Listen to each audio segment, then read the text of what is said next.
آقا صلی اللہ علیہ وسلم کے لیے براق جنت سے منگوایا گیا اور میرے آقا صلی اللہ علیہ وسلم براق پر تشریف فرما ہوئے، اور جبریل امین علیہ السلام اور میکائیل علیہ السلام، اسرافیل علیہ السلام، یہ مقربین فرشتے اور پھر فرشتوں کی پوری جماعت حضور نبی کریم صلی اللہ علیہ وسلم کے استقبال کے لیے موجود ہے، اور ہمارے آقا صلی اللہ علیہ وسلم کو براق پر بٹھا کر آپ صلی اللہ علیہ وآلہ وبارک وسلم کو اتنے اہتمام کے ساتھ فرشتوں کے جھرمٹ میں اللہ رب العزت نے بلایا، اور ہمارے آقا صلی اللہ علیہ وسلم مسجد حرام سے مسجد اقصیٰ کی طرف تشریف لے گئے۔ راستے میں بھی مشاہدات ہوئے۔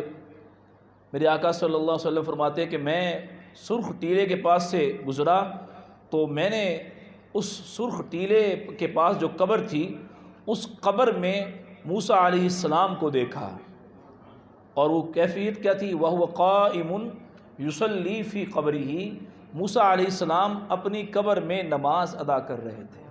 وَهُوَ قَائِمٌ، وہ اپنی قبر میں کھڑے ہیں، اور يُصَلِّي فِي قَبْرِهِ، اپنی قبر میں نماز ادا کر رہے ہیں۔ سبحان اللہ، سبحان اللہ۔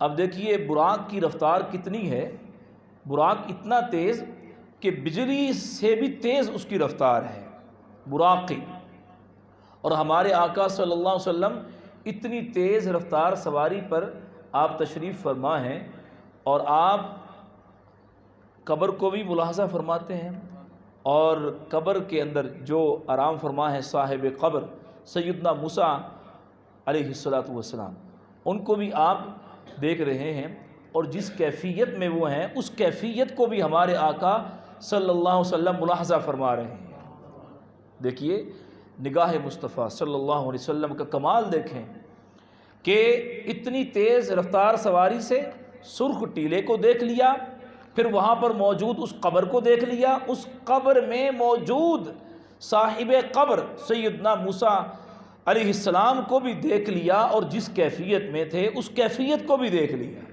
سبحان اللہ۔ پتہ کیا چلا کہ آپ صلی اللہ علیہ وسلم کو اللہ رب العزت نے اتنی عظمتیں اور رفعتیں عطا فرمائی ہیں، جو نگاہ مصطفیٰ ہے، نظر مصطفیٰ ہے، اللہ رب العزت نے اس کو وہ بلندی اور رفعت عطا فرمائی ہے جہاں ہماری عقل کی رسائی نہیں ہے۔ ہمارے آقا صلی اللہ علیہ وسلم جب تشریف لائے، بیت المقدس پہنچے، انبیاء کرام علیہم السلام وہاں پہلے سے موجود ہیں۔ حضرت آدم علیہ السلام، حضرت نوح علیہ السلام، حضرت ابراہیم علیہ السلام، حضرت داؤد علیہ السلام، حضرت سلیمان علیہ السلام، حضرت موسیٰ علیہ السلام، حضرت عیسیٰ علیہ السلام، تمام انبیاء کرام علیہم السلام وہ سب کے سب مسجد اقصیٰ میں پہلے سے موجود ہیں، اور حضور نبی کریم صلی اللہ علیہ وسلم کا سب نے استقبال کیا، مرحبا مرحبا مرحبا کہہ کے حضور نبی کریم صلی اللہ علیہ وسلم کا استقبال ہو رہا ہے۔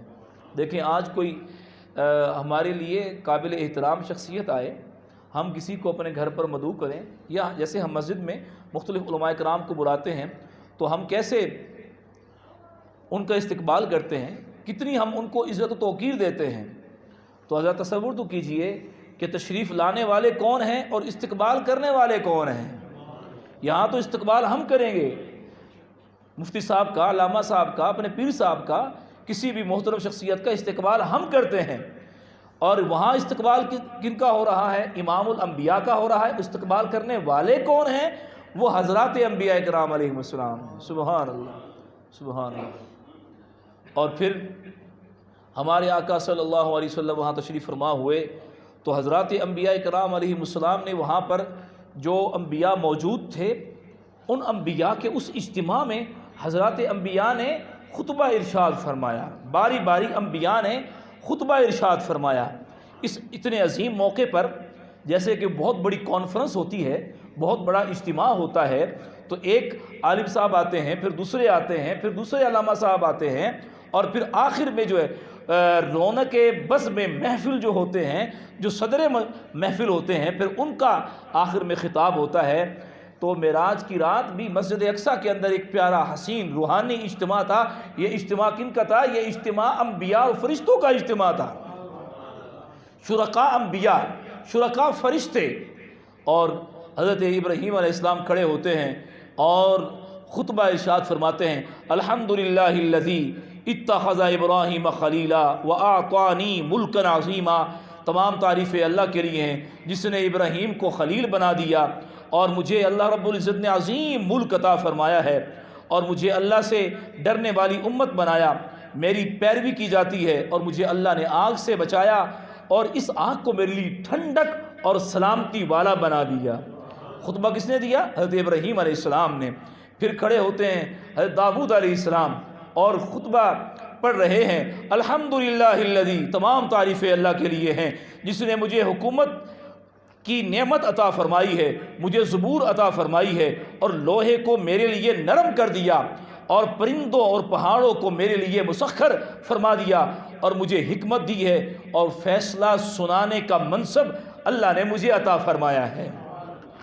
اس کے بعد حضرت سلیمان علیہ السلام وہ کھڑے ہوئے اور خطبہ ارشاد فرمایا الحمدللہ الذی، تمام تعریفیں اللہ کے لیے ہیں، اور کیا الفاظ ہیں خطبے کے، جس نے میرے لیے ہواؤں کو، جنوں کو اور انسانوں کو مسخر کر دیا، اور میرے لیے شیاطین کو مسخر کر دیا جو عمارتیں اور مجسمے بناتے تھے، اور مجھے پرندوں کی بولی سکھائی اور ہر چیز سکھائی، اور میرے لیے پگھلے ہوئے تانبے کا چشمہ بہا دیا، اور مجھے ایسا عظیم ملک دیا، میرے بعد کسی اور کے لیے ایسا ملک سزاوار نہیں ہے۔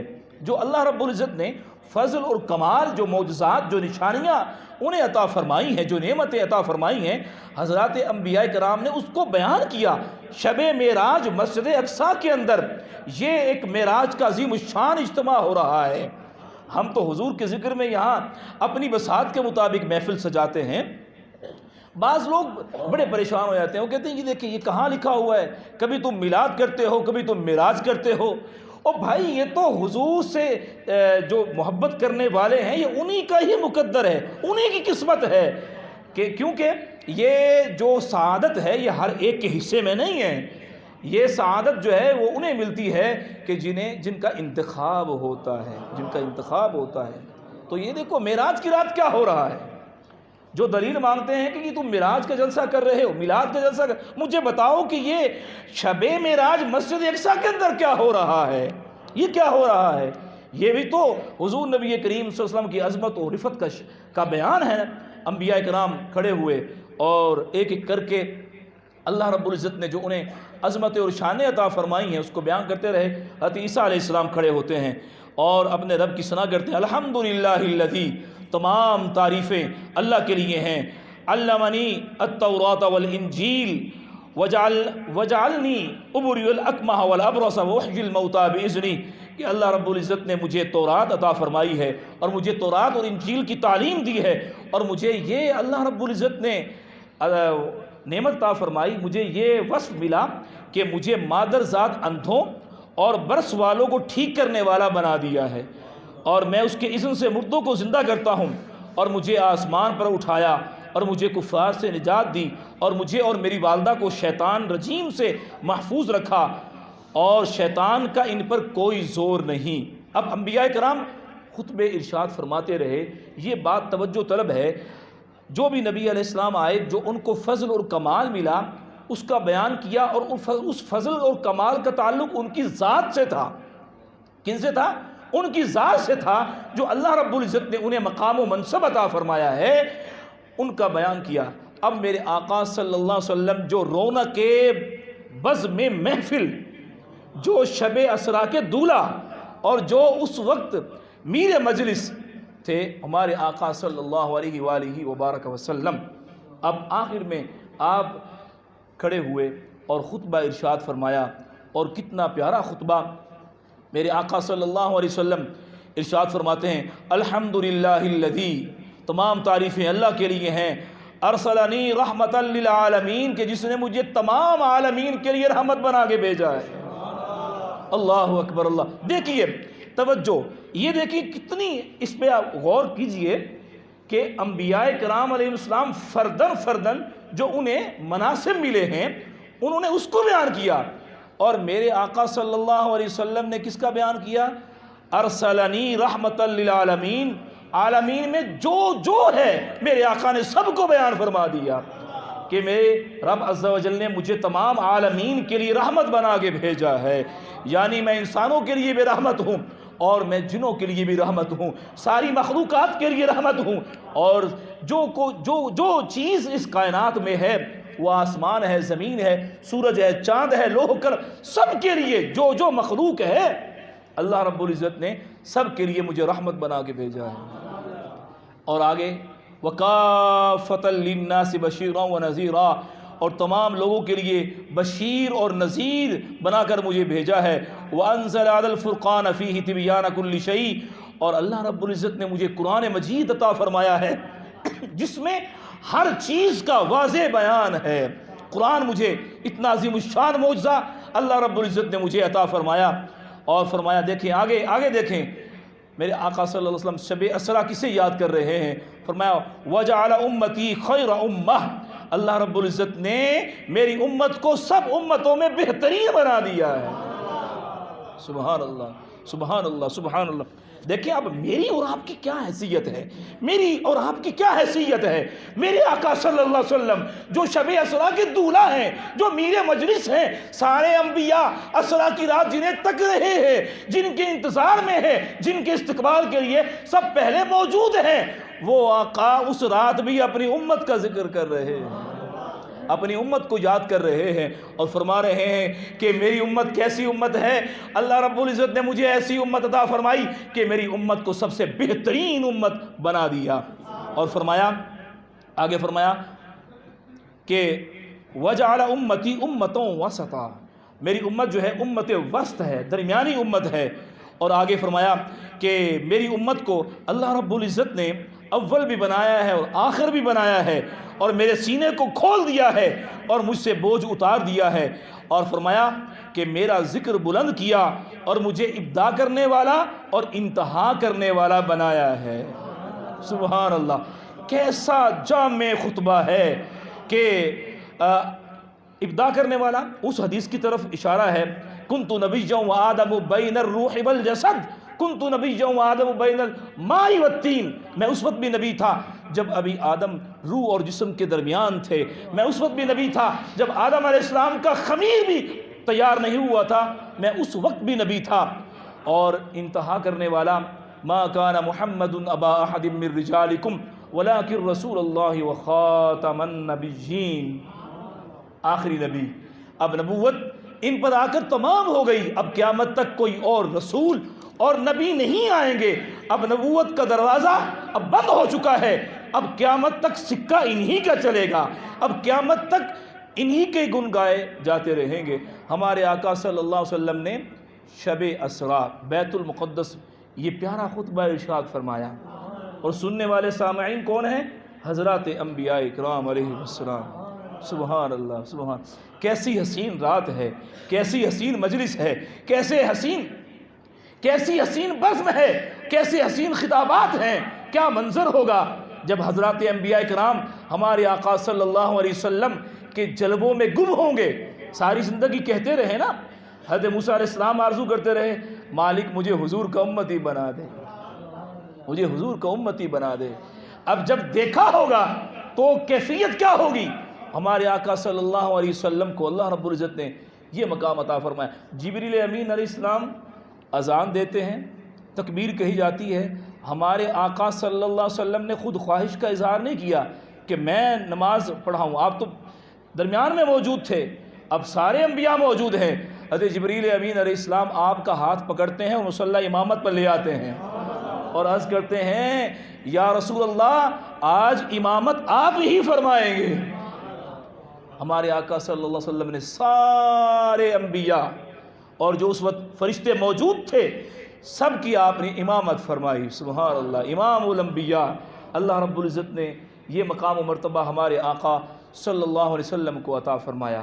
اور پھر اس کے بعد یہاں سے آگے پھر معراج کا دوسرا مرحلہ شروع ہوتا ہے، آسمانوں کی سیر ہوتی ہے اور ہر آسمان پر انبیاء کرام علیہ السلام موجود ہیں اور حضور نبی کریم صلی اللہ علیہ وسلم کا استقبال ہو رہا ہے، اور چھٹے آسمان پر موسیٰ علیہ السلام موجود ہیں۔ اللہ اکبر! ابھی ہمارے آقا دیکھ کر آئے کہ اپنی قبر میں نماز پڑھ رہے ہیں، اور ابھی وہ بیت المقدس میں بھی موجود تھے، اور ابھی چھٹے آسمان پر بھی آ گئے۔ اللہ اکبر، اللہ اکبر۔ علماء فرماتے ہیں کہ دیکھیں یہ جو انبیاء ہیں یہ عام لوگوں جیسے نہیں ہیں، انبیاء عام لوگوں جیسے۔